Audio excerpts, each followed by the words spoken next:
जय हिंद दोस्तों, स्वागत है आपके अपने YouTube channel yes for study में। आज हम सब फिर एक नए वीडियो के साथ क्लास की शुरुआत करते हैं। आज की आपकी वीडियो आपके आने वाले सीटेट एग्जाम के लिए मोस्ट इंपॉर्टेंट है, जिसमें हम सब सीडीपी बाल विकास के अंतर्गत जो आपका टॉपिक है क्लार्क लियोनार्ड हेल के बारे में जानेंगे। आज की आपकी क्लास पूर्णतः थ्योरी क्लास है। सबसे पहले हम सब थ्योरी को समझेंगे, फिर लास्ट में उसी थ्योरी से संबंधित कुछ क्वेश्चन को भी कवर करेंगे ताकि आपका कंसेप्ट क्लियर हो जाए। दोस्तों, अगर आज आप ये वीडियो पूरा देख लिए, हल से संबंधित हल से जितने भी क्वेश्चन बन सकते हैं, जिन जिन टॉपिक से, हर टॉपिक इसमें सम्मिलित किया गया है ताकि आपको दोबारा हल के बारे में पढ़ने की ज़रूरत ना पड़े। इसलिए वीडियो को पूरा जरूर देखिए दोस्तों, ताकि आपका कंसेप्ट क्लियर हो जाए। यह क्लास दोस्तों 9वीं क्लास है। इसके पहले हम सब 8 क्लास को कवर कर चुके हैं सीडीपी की। आप यहाँ पे देख सकते हैं सभी क्लासें उपलब्ध हैं। आप वहाँ पे जाके डिस्क्रिप्शन बॉक्स में आपको लिंक मिल जाएगा, वहाँ पे जाकर सभी क्लासें आप देख सकते हैं। आपको ईवीएस की क्लासें मिल जाएंगे, साथ में साथ जो सीटेट के लिए सबसे इम्पॉर्टेंट है प्रीवियस ईयर क्वेश्चन पेपर 2011 से लेकर 2024 तक, जितने भी आपके जनवरी 2024 तक जितने भी सीटेट के एग्जाम हुए हैं, जितने भी पेपर हुए हैं, सभी प्रीवियस ईयर क्वेश्चन पेपर यहाँ पर डेली सॉल्व कराए जा रहे हैं। आपको डिस्क्रिप्शन बॉक्स में लिंक मिल जाएगा, वहाँ से जाके आप सभी क्लासें देख सकते हैं। तो अगर आप इस चैनल पर नए थे दोस्तों, चैनल को सब्सक्राइब जरूर कर लीजिए। आपके एग्जाम के पॉइंट ऑफ व्यू से दोस्तों बहुत ही महत्वपूर्ण चैनल है और आपके एग्जाम में बहुत ही मदद करेगा। तो आइए हम सब आगे बढ़ते हैं, क्लास की शुरुआत करते हैं। सबसे पहले हम समझते हैं जो हल का सिद्धांत था, हल का पुनर्बलन सबलीकरण का सिद्धांत। इनका सिद्धांत के कई नाम थे, लेकिन जो सबसे ज़्यादा प्रचलित नाम है कहीं पुनर्बलन का सिद्धांत या फिर सबलीकरण का सिद्धांत। हल के सिद्धांत के नाम से जानते हैं। अभी इनके और जो नाम थे उनके बारे में जानेंगे, लेकिन सबसे पहले इनकी जो बेसिक जानकारी है उसको हम सब जानते हैं। जैसे इनका जन्म कब हुआ था, 1884 में हुआ था। मृत्यु कब हुआ था, 1952 में हुआ था। यह निवासी कहाँ के थे, अमेरिका के निवासी थे। इनका जो सिद्धांत था दोस्तों, किस तरीके का सिद्धांत था, सबलीकरण सिद्धांत में उद्दीपक, अनुक्रिया और अंतर्नोड का प्रयोग किया गया था। दोस्तों, इनके जो सिद्धांत में उद्दीपक का प्रयोग किया गया था, अनुक्रिया का प्रयोग किया गया था, अंतर्नोद का प्रयोग किया गया था। इनका जो प्रयोग था वह बिल्ली पे था, चूहे पे था, लेकिन जो सबसे फेमस था वह बिल्ली पे था, उसको जानते रहिए। इनका पूरा नाम जो है क्लार्क लियोनार्ड हेल है। ये तो बेसिक जानकारी हो गई। इनका जो सिद्धांत का नाम है, आप सबलीकरण का सिद्धांत जानते रहिए और पुनर्बलन का सिद्धांत जानते रहिए। यह सब दोनों सिद्धांत हल्के ही हैं। ऐसा नहीं कि सिर्फ 2 ही नाम से जाना जाता है इनके सिद्धांत के नाम, और भी नामों से जानते हैं, हम समझते हैं उसको भी। अब देखिए, इन्होंने जो अपना सिद्धांत दिया था, कहाँ पे दिया था उसको बताते हैं। अधिगम के पुनर्बलन सिद्धांत का प्रतिपादन हल के द्वारा 1915 में किया गया था। जो हल ने अपना सिद्धांत दिया था 1915 में दिया था। कहाँ पे दिया था, उन्होंने अपनी पुस्तक, उनकी एक बहुत प्रचलित पुस्तक थी प्रिंसिपल ऑफ बिहेवियर, इसमें उन्होंने यह सिद्धांत दिया था। किस पुस्तक में, प्रिंसिपल ऑफ बिहेवियर में। अब इनके जो सिद्धांत हैं उसके हम अन्य नाम को जानते हैं, क्योंकि आपके एग्जाम में या फिर कहीं भी आप दूसरा भी नाम देखेंगे ताकि आप कंफ्यूज ना हो कि आप सब जानते रहें कि अब सभी सिद्धांत जो हैं हल्के ही हैं। हम नाम को समझते हैं कौन कौन से हल्के नाम हैं। जैसे आवश्यकता आकलन सिद्धांत, या किसके हैं, हल्के हैं। पुनर्बलन का सिद्धांत, जैसे कि हमने शुरू में ही बताया, जो पुनर्बलन का सिद्धांत किसका है, हल्का है। यह मोस्ट इंपॉर्टेंट है, इसको ही आप जानते रहिए। इसके बाद सबलीकरण का सिद्धांत, प्रणोद न्यूनतम सिद्धांत, प्रणोद सिद्धांत, चालक सिद्धांत, अंतर्नोद सिद्धांत, यह सब हल के द्वारा दिया गया था। उसी के उपनाम हैं सभी। गणितीय सिद्धांत, प्रबलन प्रोत्साहन का सिद्धांत। देखिए, कह रहे हैं कि जब कोई बालक क्रिया करता है तो क्रिया के दौरान उसमें जो अनुक्रिया में वृद्धि होती है उसे ही पुनर्बलन कहते हैं। पुनर्बलन के द्वारा बालक के कार्य करने की क्षमता में वृद्धि की जा सकती। देखिए, इसमें अनुक्रिया की बात करें हम, आपको हमने बताया था अनुक्रिया के बारे में। अनुक्रिया आप किसे कहेंगे, इसमें एक शब्द है अनुक्रिया। अनुक्रिया का अगर आप सब, एक होता है उद्दीपक, एक होता है अनुक्रिया। अगर उद्दीपक को आप समझिए, जैसे आपके सामने भोजन आ गया तो भोजन क्या है, अनुक्रिया है, सॉरी उद्दीपक है। भोजन उद्दीपक है, लेकिन भोजन को देखने के बाद आपके अंदर जो भावना आती है खाने के लिए, मुंह में पानी आना या फिर प्रयास करने मन करना, हमको इसको खाना है, यह आपकी अनुक्रिया है। आप अंतर समझ गए हो कि उद्दीपक क्या होता है, अनुक्रिया क्या होता है। वही कह रहे हैं कि जब कोई बालक क्रिया करता है तो क्रिया के दौरान, कोई बालक कोई क्रिया कर रहा है, क्रिया के दौरान उसमें जो अनुक्रिया में वृद्धि होती है। ऐसा नहीं सिर्फ भोजन को ही देख के, कोई भी चीज़ कर रहा है, कोई भी बालक कोई भी काम कर रहा है, उसके अनुक्रिया में जो वृद्धि होती है उसे पुनर्बलन कहते हैं। उसे क्या कहते हैं? पुनर्बलन। जैसे आपके सामने भोजन आया, भोजन देख के आपने अनुक्रिया किया कि हमको खाना है, यही आपका पुनर्बलन होता है, इसी को हम पुनर्बलन कहते हैं। अब सिर्फ भोजन को ही ना लीजिएगा, कोई भी काम करिए। जैसे आप एग्ज़ाम दे रहे हैं, एग्ज़ाम में आपने अच्छा किया, आपका अच्छा स्कोर आया, तो अनुक्रिया हुई कि हमने एग्ज़ाम बहुत अच्छा किया, अगली बार और अच्छा करेंगे। यह दोस्तों क्या हुआ? यह पुनर्बलन हुआ कि वह एक होता है सकारात्मक, एक होता है नकारात्मक। आगे हम समझेंगे इसके बारे में, लेकिन यह क्या है? यह पुनर्बलन का कार्य करता है। पुनर्बलन के द्वारा कार्य करने की क्षमता में वृद्धि की जाती है दोस्तों। पुनर्बलन के द्वारा जब सकारात्मक पुनर्बलन बालक में दिया जाता है, उसके द्वारा उस काम को करने में वृद्धि की जाती है, उस कार्य करने की क्षमता में वृद्धि की जाती है। अब हम कुछ सिद्धांत के निष्कर्ष को समझते हैं, जो हल के सिद्धांत के निष्कर्ष हैं। सीएल हल ने सिद्ध किया कि जब बिल्ली भूखी थी और उसे भोजन की आवश्यकता थी, तब वह बाहर आने का प्रयास कर रही थी। बाहर रखा भोजन उसके लिए पुनर्बलन का कार्य कर रहा था। अब देखिए दोस्तों, यह बिल्ली की बात करें, जब आपको हमने बताया था थॉर्नडाइक के नियम में जब बिल्ली पर उन्होंने प्रयोग किया था, कैसे प्रयोग किया था? बिल्ली के सामने भोजन रख के उद्दीपक अनुक्रिया काम किया, तो वही कह रहे हैं कि सीएल हल ने सिद्ध किया जब बिल्ली भूखी थी, उसे भोजन की आवश्यकता थी, तब वह बाहर आने का प्रयास कर रही थी। बाहर रखा भोजन उसके लिए पुनर्बलन है। इनका जो निष्कर्ष है, आपको निष्कर्ष हम बता देते हैं, बाकी थ्योरी बताते हैं अभी आपको। ये जो अपने सिद्धांत में कहना चाहते हैं, इनका कहने का मतलब यही है कि जैसे अगर आप कोई चीज़ तभी करेंगे जब आपको आवश्यकता रहे। जैसे अभी आपकी सीटेट की तैयारी कर रहे हैं, आपकी आवश्यकता है कि आप सीटेट पास करके आपको टीचर बनना है, आपकी आवश्यकता है टीचर बनना, तभी तो आप सीटेट की तैयारी कर रहे हैं। अगर ऐसा ना होता तो क्या आप सीटेट की तैयारी करते हैं? नहीं करते। इनका कहने का मतलब यही था कि जब बिल्ली भूखी थी तब वह बाहर आने के लिए प्रेरित थी, बाहर आके भोजन करने के लिए प्रेरित थी, इसलिए इसे पुनर्बलन कहा जाता है। अगर बिल्ली को कहीं भूख न लगी होती, क्या वह तब भी छटपटाती, बाहर निकलने का प्रयास करती? तब नहीं करती। यही इनका कहने का, इनका जो निष्कर्ष है यही निकलता है, इनके सिद्धांत में यही निष्कर्ष निकलता है कि आप बच्चा कोई काम तभी करेगा जब उसकी आवश्यकता रहेगी, आवश्यकता नहीं रहेगी तो वह कार्य नहीं करेगा। जैसे अभी आप सीटेट की तैयारी कर रहे हैं, क्या आप वह चीज़ पढ़ेंगे जो सीटेट में नहीं पूछा जाता? वह चीज़ नहीं पढ़ेंगे। यही होता है कि जो चीज़ आवश्यकता रहती वही करता है। बिल्ली भूखी थी, बाहर आने के लिए तभी छटपटा रही थी क्योंकि वो भूखी थी। अगर बिल्ली का पेट भरा हो तो बाहर नहीं आती, बैठी रहती आराम से, कोई दिक्कत नहीं है। इनके सिद्धांत की यह निष्कर्ष है। आगे समझते हैं दोस्तों।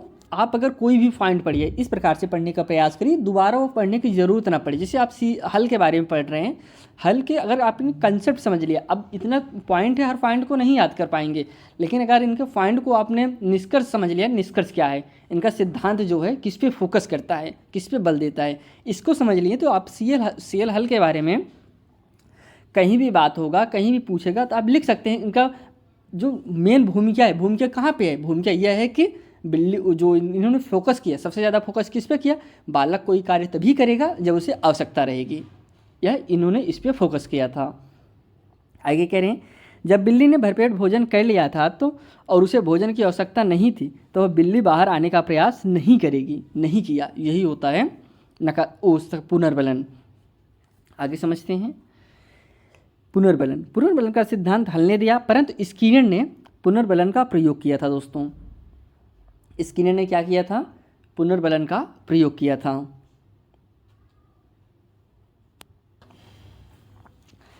आगे कह रहे हैं, हल ने अपने सिद्धांत में पुनर्बलन का प्रयोग नहीं किया है।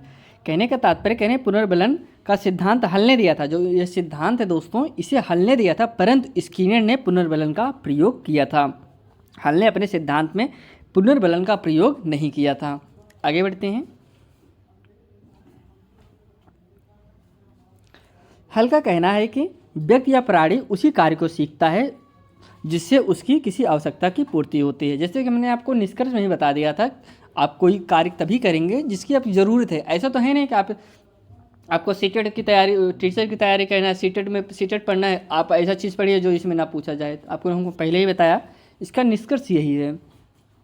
इसके बाद कह रहे हैं, यह सिद्धांत स्वयं सिद्ध मान्यताओं पर आधारित है। हल ने 17 स्वयं सिद्ध मान्यताओं का प्रतिपादन किया है दोस्तों। कितने? 17। इसको जानते रहिए। हल ने जो 17 स्वयं सिद्ध मान्यताओं का प्रतिपादन किया था, 17 स्वयं सिद्ध मान्यताओं के आधार पर 1 से 33 दोस्तों, कितना 1 से 33 प्रमेयों का स्पष्टीकरण किया है। इनका मानना था कि सीखना आवश्यकता की पूर्ति के फलस्वरूप होता है। इनका जो कहना था कि जो सीखना होता है वह आवश्यकता के फलस्वरूप होता है। ये सभी मान्यताएं जीवधानी की जैविक संरचनाओं पर आधारित हैं। यह सिद्धांत पावलोव और थॉर्नडाइक के सिद्धांत पर आधारित है। किसके दोस्तों? इनका जो सिद्धांत था किस पे आधारित था? इनका सिद्धांत पावलोव और जो थॉर्नडाइक का सिद्धांत है उसी पे आधारित है। जैसा कि आप जानते हैं कि जो पावलोव हैं इन्होंने अपना प्रयोग किस पे किया था? कुत्ते पे किया था। और जो थॉर्नडाइक हैं इन्होंने अपना प्रयोग किस पे किया था? बिल्ली पे किया था। वही कह रहे हैं इनका जो हल का जो सिद्धांत है यह इन्हीं सिद्धांत पर आधारित है। अब इसके हम शैक्षिक निहितार्थ को समझते हैं। जो पहला निहितार्थ है, यह सिद्धांत आवश्यकताओं पर बल देता है। किस पे दोस्तों? आवश्यकताओं पर बल देता है। अतः सीखना तभी सार्थक हो सकता है जब छात्रों की आवश्यकता की पूर्ति हो। जब छात्रों को सीखना जब तभी सार्थक होगा जब उसकी पूर्ति हो। ऐसा नहीं सीखेगा ना जिससे वो उसकी पूर्ति ही ना हो, वह चीज़ों क्यों पढ़ेगा। आगे है, करें छात्रों की आवश्यकताओं को ध्यान में रखकर ही विभिन्न कक्षाओं का पाठ्यक्रम बनाया जाता है। जो कक्षाओं का पाठ्यक्रम बनाया जाता है छात्राओं की आवश्यकताओं के हिसाब से बनाया जाता है। अगर छोटा बालक है कक्षा 5 में पढ़ रहा है तो अब उसे 10 का सिलेबस बना देंगे तो नहीं पढ़ पाएगा। वही कह रहे हैं उनकी आवश्यकताओं के हिसाब से सिलेबस बनाया जाता है। पुनर्बलन पर विशेष ध्यान दिया जाता है। पुनर्बलन आपने समझ गया कि पुनर्बलन होता क्या है।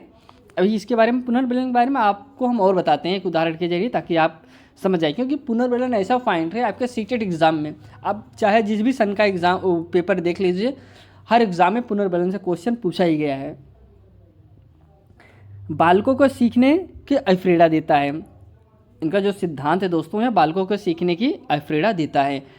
इसमें दोस्तों हम आपको यह बताने, जैसे कोई भी शब्द आपको मिलता है, इस जैसे हल का जो सिद्धांत है सबलीकरण का सिद्धांत, इसमें हम आपको यह बताने का प्रयास कर रहे हैं कि इसका मतलब क्या है। अगर आपने इसको समझ लिया तो आप हर चीज़ को बहुत अच्छे से समझ जाएंगे। इसलिए आप क्लास को करते समय यह जरूर समझिए कि इसका शब्द का मतलब क्या निकल रहा है। अगला जो पॉइंट है, यह सिद्धांत उच्च स्तर के लिए अधिक उपयोगी है दोस्तों। कहाँ पे? उच्च स्तर विद्यार्थियों के लिए बहुत उपयोगी है। अगर आप इस चैनल पर नए हैं दोस्तों तो चैनल को सब्सक्राइब जरूर कर लीजिए। यहाँ पे आपको सीटेट से संबंधित कंप्लीट वीडियो उपलब्ध कराए जाएंगे। साथ में साथ प्रीवियस ईयर क्वेश्चन पेपर जो कि 2011 से लेकर जनवरी 2024 तक जितने भी आपके सीटेट के एग्ज़ाम हुए हैं सभी previous year question paper daily solve कराए जा रहे हैं। साथ में साथ उसकी PDF भी आपको टेलीग्राम चैनल पर उपलब्ध कराए जाते हैं। टेलीग्राम चैनल से जुड़ने के लिए आप @yes4study1 टाइप करेंगे, वहाँ पे ग्रुप मिल जाएगा। वहाँ से जाके आप सभी वीडियो और सभी PDF फ्री में डाउनलोड कर सकते हैं। तो आइए हम सब आगे बढ़ते हैं। अब देखिए इन्होंने पुनर्बलन के 2 प्रकार बताए हैं। एक होता है सतत पुनर्बलन, एक होता है दोस्तों असतत या फिर आंशिक पुनर्बलन। इसको हम उदाहरण के जरिए समझते हैं। एक बालक को 5 प्रश्न हल करने के लिए दिए गए और 5 प्रश्न पर ही उसे लगातार पुनर्बलन, शाबाश तू तो होशियार बच्चा है, इस क्लास का टॉपर है, ऐसा पुनर्बलन क्या कहलाएगा दोस्तों? यह सतत पुनर्बलन है या फिर इसे हम पॉजिटिव पुनर्बलन कहेंगे। इसके बाद है जो अगला कह रहे हैं, कर्मचारी को महीने के अंत में सैलरी देना अर्थात फिक्स टाइम पर पुनर्बलन प्राप्त होना, यह असतत पुनर्बलन के अंतर्गत आता है। कहने का तात्पर्य एक पुनर्बलन होता है, जैसे भी क्लास में आप कोई चीज़ पढ़ा रहे हैं, आप किसी बालक से कोई चीज़ पूछ लिए, बालक तुरंत बता दिया, यह कैसा पुनर्बलन है? यह सतत पुनर्बलन है। आपने क्लास में पढ़ाया, तुरंत उसको चेक कर लिया, आकलन कर लिया। एक होता है आप वार्षिक परीक्षा लीजिए, आपने पूरा साल में पूरा मेहनत करके पढ़ाया, लास्ट में आप उसका एग्ज़ाम ले रहे हैं, पता चला कि बच्चा लिखना ही नहीं आ रहा है, आपकी पूरी साल की मेहनत बर्बाद गई और प्लस बच्चा पास नहीं हो पाएगा। यह होता है दोस्तों असतत पुनर्बलन। सबसे ज़्यादा जो पॉजिटिव क्या है वह सतत पुनर्बलन पॉजिटिव है, असतत पुनर्बलन निगेटिव है। क्योंकि इसमें बहुत सारी कमियां हैं। कमियां यह हैं कि बालक को आप पता नहीं कर पाएंगे बोलने में कैसा है, पढ़ने में कैसा है, समझ पा रहे हैं कि नहीं समझ पा रहे हैं, क्योंकि आपके एग्ज़ाम के समय उसका टेस्ट ले रहे हैं। एक सतत पुनर्बलन, आपने किसी पॉइंट को पढ़ाया, तुरंत चेक कर लिया बालक समझ पा रहा है कि नहीं पा रहा है, किसी बालक से पूछ लीजिए इसका क्या मतलब होता है तो बता देता है। यह पॉजिटिव हो गया, यह निगेटिव हो गया। आगे बढ़ते हैं। कुछ इंपॉर्टेंट पॉइंट को हम सब समझते हैं। देखिए, जब अंतर्नोद शून्य होगा तब सबलीकरण पूर्ण होगा। किसने कहा था? हल ने कहा था। कह रहे हैं सबलीकरण का सिद्धांत आदत निर्माण हेतु अधिक उपयोगी है दोस्तों। किसमें? आदत निर्माण में। इसका प्रयोग शिक्षण विधियों में किया जाता है। किस में किया जाता है दोस्तों? शिक्षण विधियों में किया जाता है। यह सिद्धांत उद्देश्यों और लक्ष्य प्राप्ति पर बल देता है। किस पे? लक्ष्य प्राप्ति पर, उद्देश्य पर यह बल देता है। हल का सिद्धांत बालकों की आवश्यकताओं की पूर्ति पर बल देता है। जिसे शुरू में हमने बताया था कि यह सिद्धांत जो है किसी आवश्यकता को पूर्ति पर बल देता है। इसके बाद है इनके सिद्धांत में पुरस्कार और दंड का महत्व दिया गया है। जाहिर सी बात है, अगर पुनर्बलन के जरिए बच्चों को प्रोत्साहित कर रहे हैं कि यह इसमें पुरस्कार और दंड को महत्व दिया गया है, क्योंकि बच्चा जब कोई चीज़ पुरस्कार पाएगा वह करने का प्रयास करेगा, वो अपने लक्ष्य की तरफ बढ़ने का प्रयास करता है। यह इनके कुछ इंपॉर्टेंट पॉइंट है, इसको आप जानते रहिए। आपके एग्जाम के पॉइंट भी से दोस्तों ये सभी पॉइंट बहुत ही महत्वपूर्ण हैं। आई होप आप समझ गए होंगे जो हल का सिद्धांत था, हल बताना क्या चाहते थे, कहना क्या चाहते थे, इनका सिद्धांत का निष्कर्ष क्या है, यह आप समझ गए होंगे। अगर कभी भी आपसे पूछे हल के बारे में क्या है, इनका सिद्धांत क्या है, इनका फोकस किस पे था, आप इसको बता सकते हैं अगर आपने यहाँ तक वीडियो देख लिया है। तो अब हम इससे संबंधित कुछ क्वेश्चन को भी कवर कर लेते हैं ताकि आपका कंसेप्ट क्लियर हो जाए। जो पहला क्वेश्चन है, कह रहे इनमें से कौन सा सिद्धांत हल द्वारा नहीं दिया गया है? पहला ऑप्शन है यथार्थ अधिगम का सिद्धांत, अव्यक्त अधिगम का सिद्धांत, सतत अधिगम का सिद्धांत, सबलीकरण का सिद्धांत। जैसे कि आपको हमने बताया था, सबलीकरण का सिद्धांत किसने दिया था? हल ने। सतत अधिगम, यथार्थ अधिगम, ये सब हल के सिद्धांत हैं। इनका जो सिद्धांत नहीं है वह अव्यक्त अधिगम का सिद्धांत हल ने नहीं दिया था। यह गलत है और यही आपका राइट हो जाएगा। अगला जो क्वेश्चन है, सीखना आवश्यकता की पूर्ति की प्रक्रिया के द्वारा होता है, यह कथन किसका है दोस्तों? क्रोगमैन का, थार्नडाइक का, बंडोरा का या फिर हल का? यह कथन है दोस्तों किसका? यह कथन हल का है। सीखना आवश्यकता की पूर्ति की प्रक्रिया के द्वारा होता है। जाहिर सी बात है, सीखना बालक कोई तभी सीखेगा जो चीज़ उसकी आवश्यकता होगी। बिल्ली भोजन तभी करेगी जब वो भूखी रहेगी। बिल्ली को भूख नहीं लगी, आप उसके सामने कुछ भी धर दे नहीं खाएगी। वही कह रहे हैं, कोई चीज़ बालक तभी करेगा जो उसकी आवश्यकता रहेगी। ऐसा तो है नहीं बच्चे को पढ़ना है, सीटेट तैयारी करेगा पुलिस का, वह चीज़ नहीं करेगा। आगे बढ़ते हैं अगले क्वेश्चन की तरफ।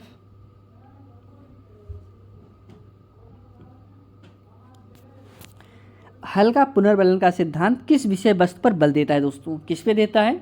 मन पे, अवरोध पे, आवश्यकता पर, उद्दीपक पर।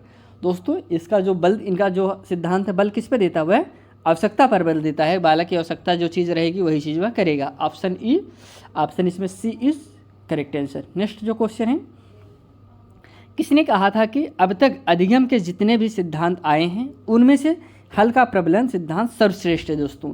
यह पॉइंट आपको हमने थ्योरी में नहीं बताया, इसका क्वेश्चन में शामिल कर लिया। आपको हमने 2 मनोवैज्ञानिक के बाद बताया था, इन्होंने इसको बहुत अच्छा बताया था कि यह सिद्धांत बहुत बढ़िया है। इसमें ऑप्शन पहले बता देते हैं, इसमें कौन कौन सा ऑप्शन सही होंगे। Pavlov, Skinner, Thorndike, tall man. यह दोस्तों स्किनर ने कहा था, यह सिद्धांत स्किनर ने कहा था। जितने भी अब तक सिद्धांत आए हैं, यह सिद्धांत उसमें सर्वश्रेष्ठ है दोस्तों, जो हल का सिद्धांत था। अगला क्वेश्चन है, हल के प्रबलन सिद्धांत को और किस नाम से जाना जाता है? पहला है चालक न्यूनता का सिद्धांत, परिकल्पनात्मक निगमन सिद्धांत, जैविक अनुकूलन सिद्धांत या फिर उपरोक्त सभी। तो आपको पता होगा हल के ये सभी सिद्धांत है दोस्तों। इसमें ऑप्शन डी सही होगा। यह सभी सिद्धांत किसने दिया है? हल ने दिया है। अगला क्वेश्चन है, हल का पुनर्बलन का सिद्धांत किस सिद्धांत पर आधारित है? गेने व बंडोरा, क्रो एंड क्रो, थार्नडाइक व पावलोव, टॉलमैन है। तो आपको पता होगा यह इनका जो सिद्धांत है किस पे आधारित है? यह थार्नडाइक और पावलोव को आपको बताना है दोस्तों, कमेंट में करिए।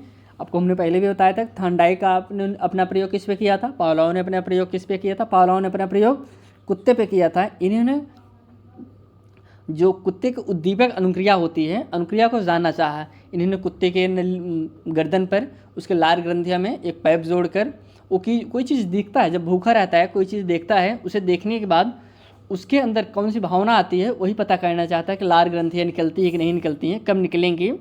यही सब प्रक्रिया है। अगर पावलाव को देखना है तो पावलाव की वीडियो डाला गया है।